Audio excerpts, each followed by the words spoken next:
Magandang hapon sa inyo. Nakatulog na ba kayo? Yung magalala, bababa na ang presyo ng kikiam. Anyway,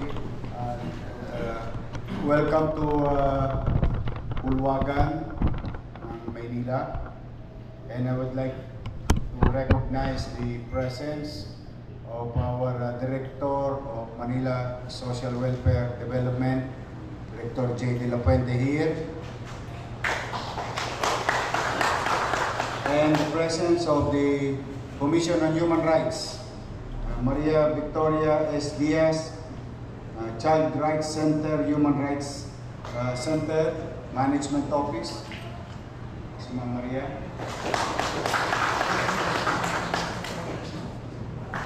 At mga magulang ng mga bata na nasa kustodiya ng pamahalang lungsod ng Maynila in our facility in Marikina.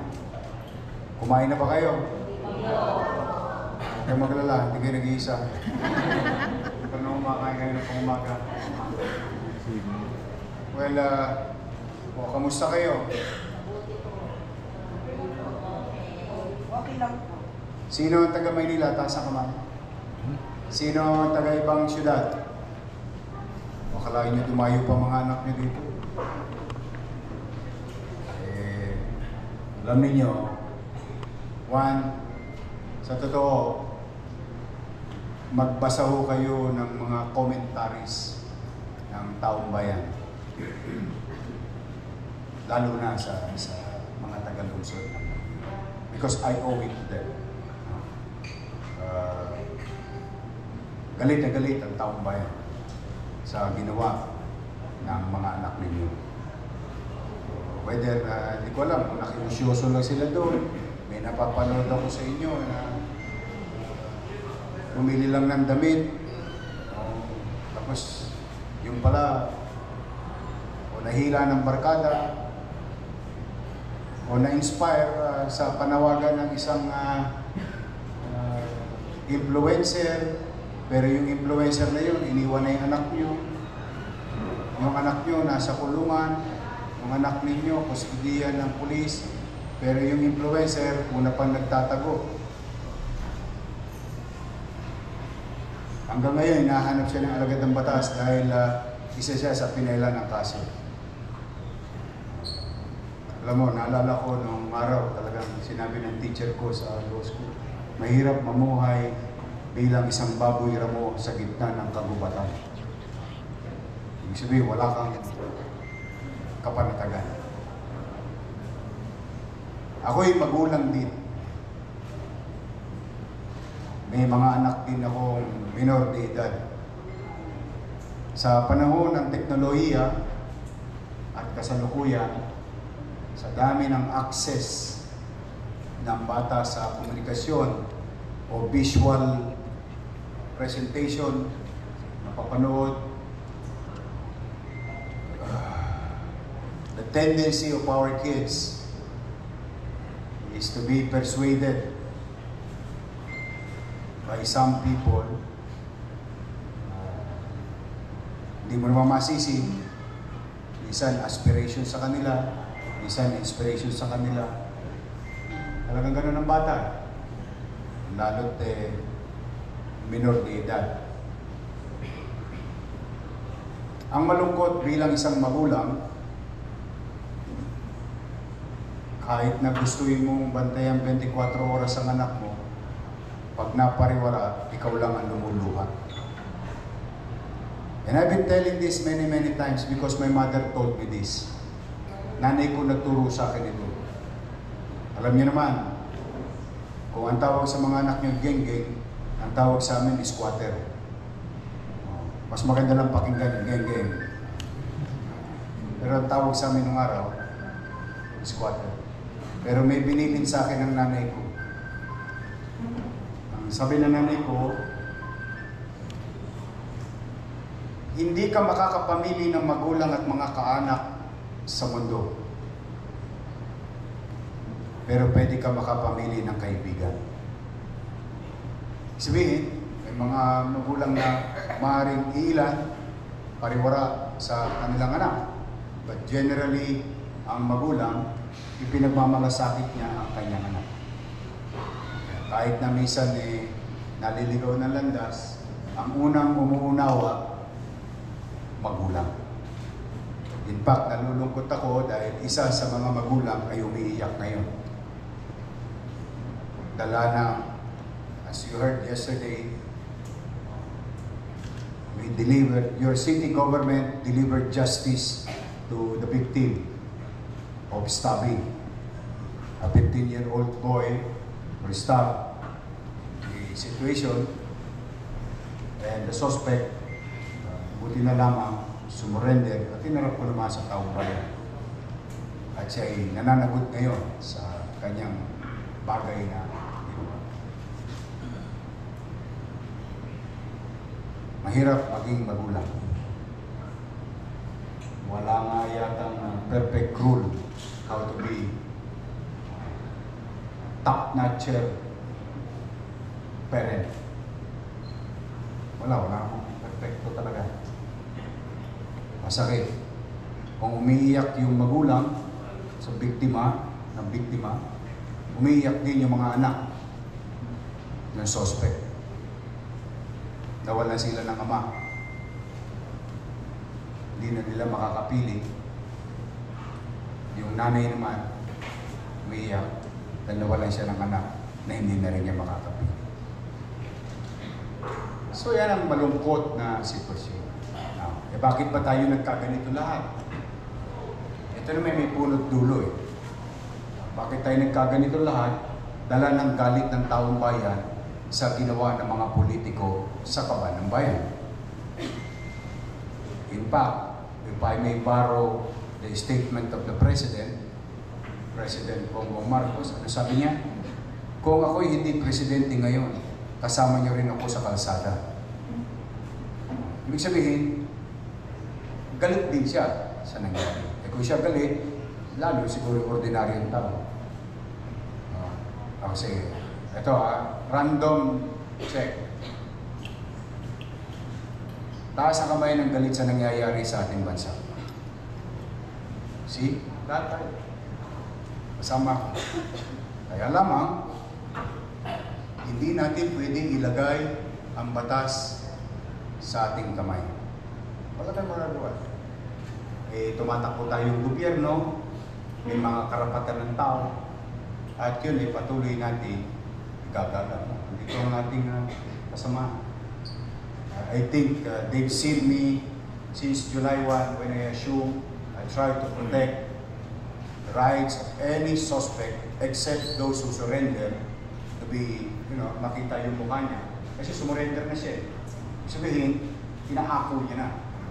Except for those suspected, we try to show it and respect their human rights, not until proven by the court. At hanggat maaari, kinukuha ko silang buhay.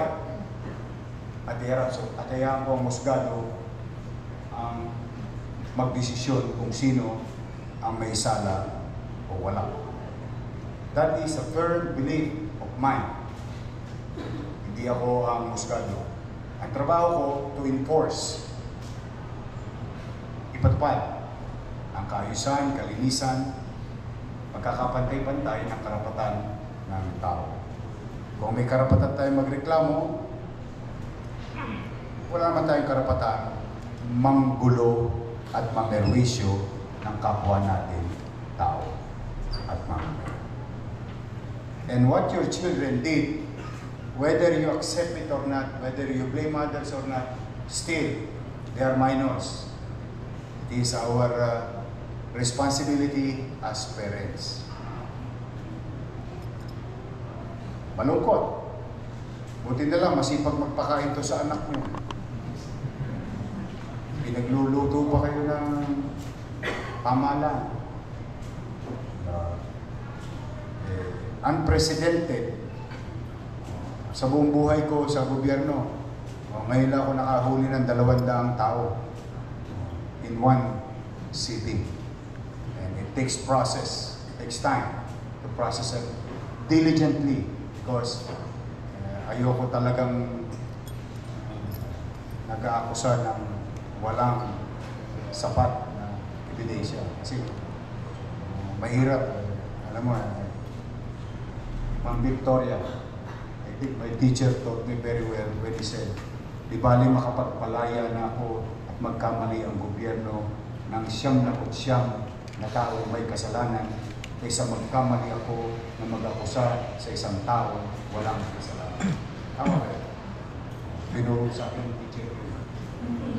Ibig sabihin, maaaring umalpa o maaaring magkamali ang pamahalaan, pero huwag tayo magkamali sa walang kasalanan. Ayan, yan ang I think mga prinsipyo sa pagpapatupad ng mga ituntunin ng batas. Now, having said that, I know you have not, di pa kayo nakatulog ng maimbing, ano? Pare-pareho tayo. Ako, 48 hours, walang tulog, kakalinis ng ginulo ng mga anak ninyo. But I'm happy with my co-workers in the city of Manila. As you can see, generally, linis na ulit lahat. Now, ayoko naman paggabihin dahil iba pa sa iyo, uwi pa sa ibang lugar. Mga taga Maynila, may taga Sampaloc, Tondo, o Quiapo. Ayun. Mga puro halos taga Maynila. Mga mas marami ang hindi taga Maynila. Now, let me ask you straight. Do you think tama ang ginawa ng anak niyo? That's good enough for me. Because in curative policy making, or the most important thing in problem solving, one, acceptance of facts. Lalo na kung may pagkakamali. Kasi from there, then you correct. Yun ang tingin ko lang. Hindi naman masamang umamin ng pagkakasala. Alam niyo mali. I think you already paid the price already of the stress and uncertainties in life. For the past 3 days na, 4 days na, man. Day, 4 days lang. Kasi pinabayaan nyo ng 1 day eh. 4 days na kayo nag-alala. Kasi nung natangananan na ng rescue, alam nyo, if I were you also, if there is a place in your heart, also, kawawa yung mga pulis ko. May nasaksak, hindi pa mamatay yun. Binulpi.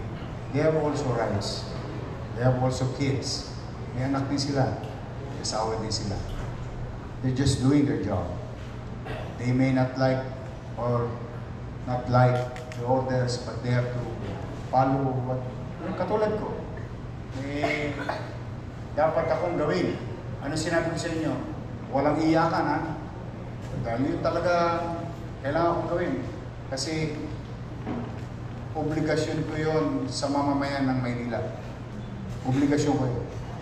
Now, the good thing is, ang importante, alam niyo mali ginawa ng anak niyo. Maliwanag pa tayo. Anong gusto niyo gawin natin sa anak niyo ngayon?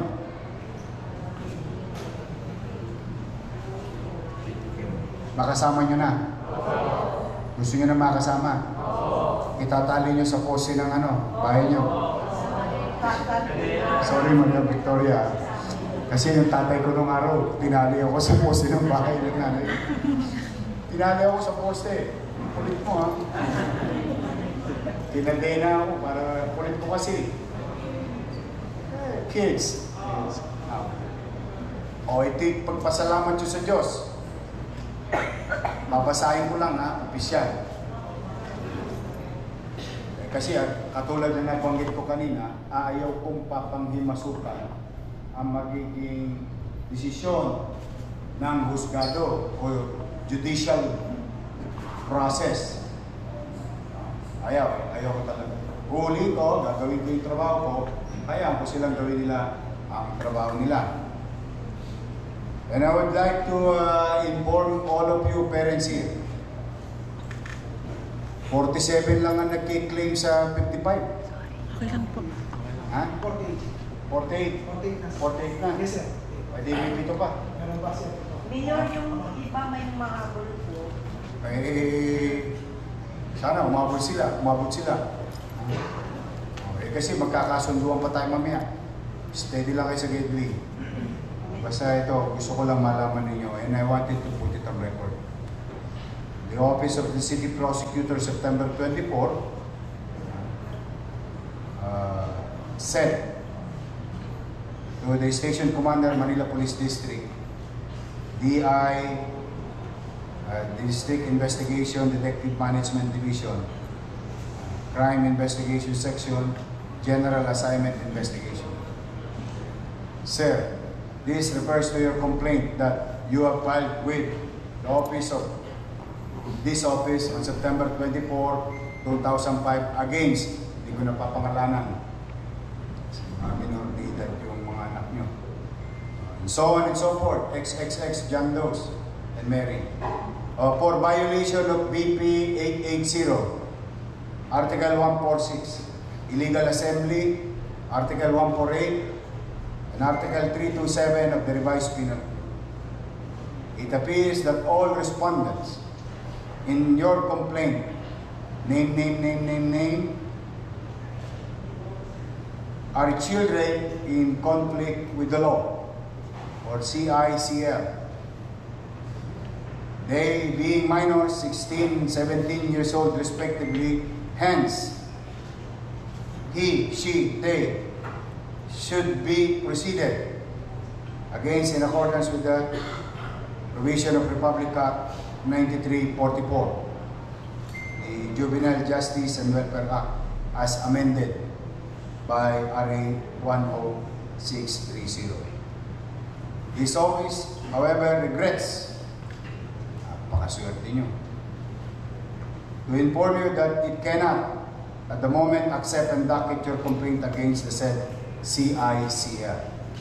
As an inquest, considering that felony or offense, he, she, they may be properly charged with is punishable by not more than 6 years in prison. And so on and so on. Sa dulo na lang. Last paragraph.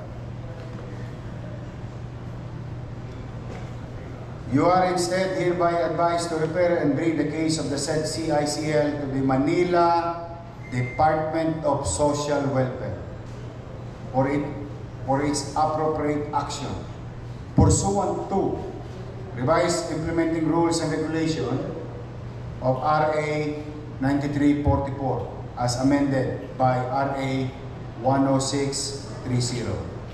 Very truly yours, for the City Prosecutor, Roberto Morocco, A. Morocco, B.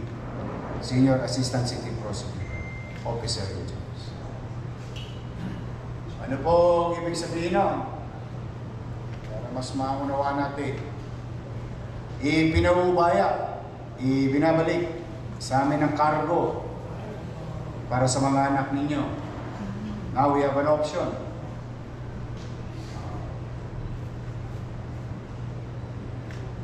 Ang inyong director came up with the proposal. In this positive portion na lang ang babasahin ko.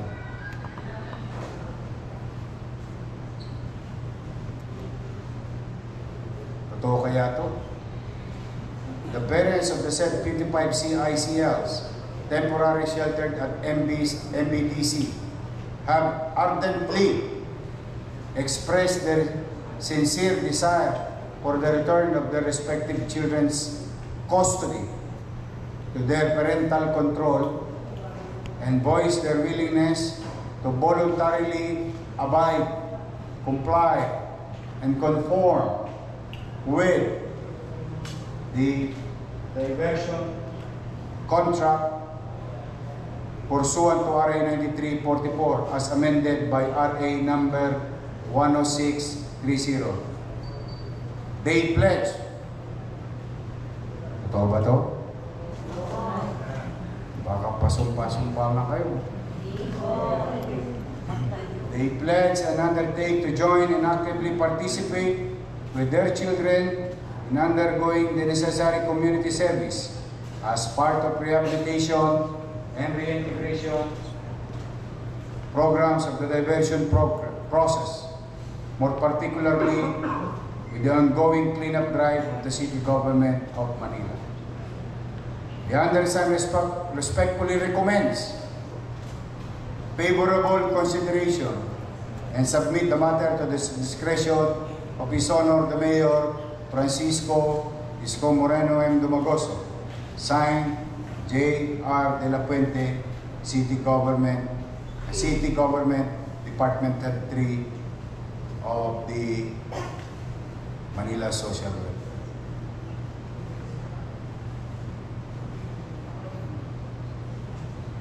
Ito bang hindi niyo napababayaan ang anak niyo? Panuhin niyo sa puwet. Papitik niyo ako sa tenga. You know, I hope, Maria Victoria Diaz, Jay, Nevo, I really hope that we learn so much lesson with this. Ang taong bayan may karapatang mamuhay ng mapayapa at ipagtanggol ang kanyang sarili at ang kanyang mga naipunda sa buhay. Garantisado yan. At the same time, may karapatan din tayong magsalita ayon sa saloobin natin sa pamahalaan. Pero yung galit natin sa pamahalaan, huwag natin ipupuntun sa mga bagay o tao. Kasi at the end of the day, mga nanay ko, mga tatay ko, tayo rin magkikita sa finals. Pilipino, kapwa Pilipino. Who will love us? Who will care for us? Onax? Panyaga? Tayo rin, kapwa Pilipino. Napakahirap ng hustisya. Napakahirap. But we must follow. We must obey. We must continue to believe and continue to hope that better things will come for our children. We cannot govern ourselves among ourselves. There must be a system. In this case, maswerte tayo, mapalad tayo, may demokratiko pang pamamaraan. Sa ibang bansa, ang forms of government nila, ibang uri. Tayo, hindi. Yung boto ng pinakamayaman sa Pilipinas at boto ng pinakamahirap sa Pilipinas, pag binilang, iisa. Pantay. So we must continue to believe. Yes, it's frustrating. I get frustrated. The people of Manila is paying the price of this flooding. And I'm trying to do my best to ease, to cushion yung sama ng loob ng tao sa pamahalaan. Bilang mayor, dapat insan ko man lamang yung inis nila that there is government in the city of Manila. Kaya kayong mga magulang, ingatan ninyo ang anak niyo. Hindi niyo masasabi, baka isa sa mga anak niyo maging mayor din. Bakit? Yung nangyari sa akin, mahirap lang ako sa dilang mahirap. Kaya lang talaga napakaigpit ng nanay ko. Napakaigpit ng nanay ko. Sobra. Wari-wari po. Ang kamay nun laging magaang. Lumilipat.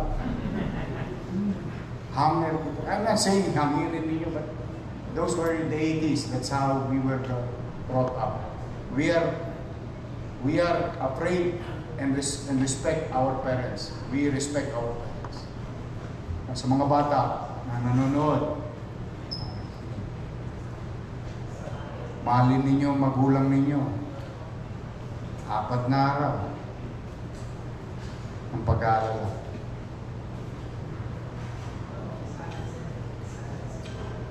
Maswerte kayo, may nanay pa kayo.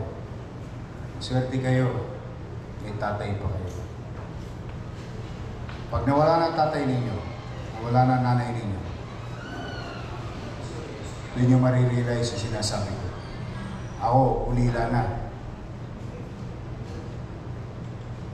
Isa lang ang magulang, hindi mo na mapapalitan. Ang barkada, bukas, mamaya, pwede mong palitan, pwede mong padamihin, pwede mong pakonti. Ang mga bata, matuto na kayo.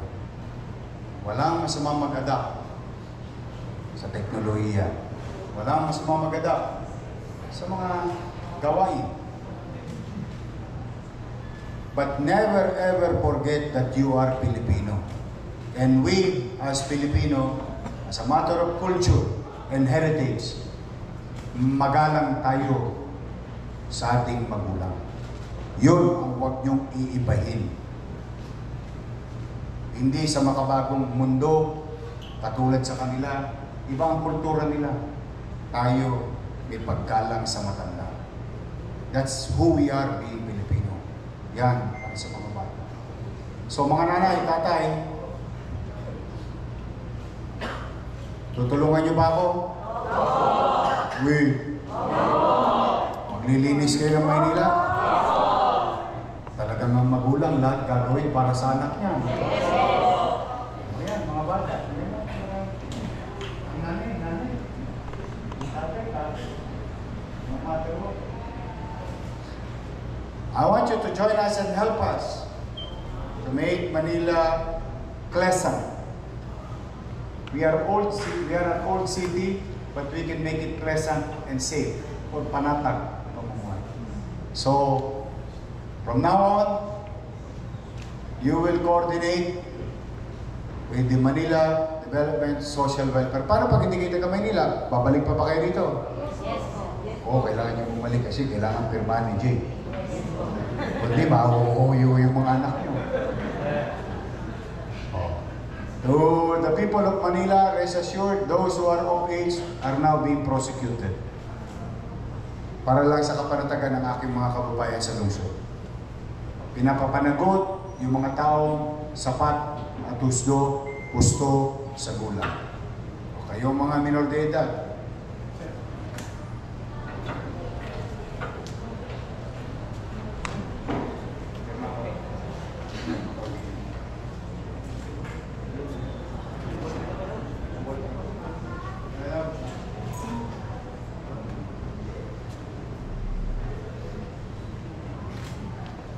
bumababa presyo ng kikiam.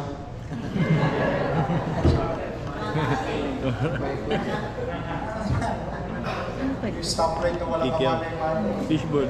Kaya nga ba't Yung ano, sige. Gets na. Gets ko. Sigurado kayo, ha? O, kunin niyo na anak niyo.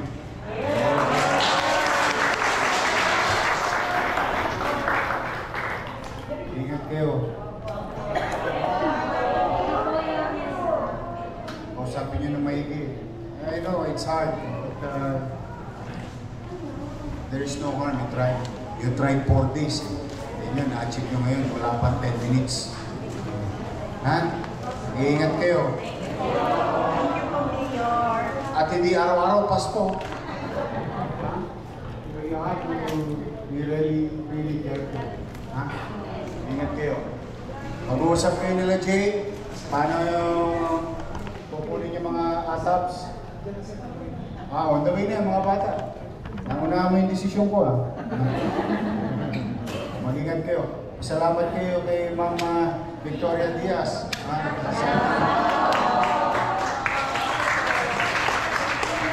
Dahil they wanted to be a witness of the process, the system that we are implementing.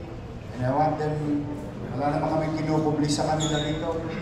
Talagang ako, ayaw kong lalabag din sa karapatan ng tao.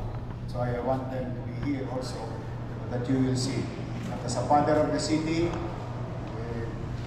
I need to be a father at the same time as a mayor. I owe it to the people. Also being a parent, I know, it's really hard. Pero next time,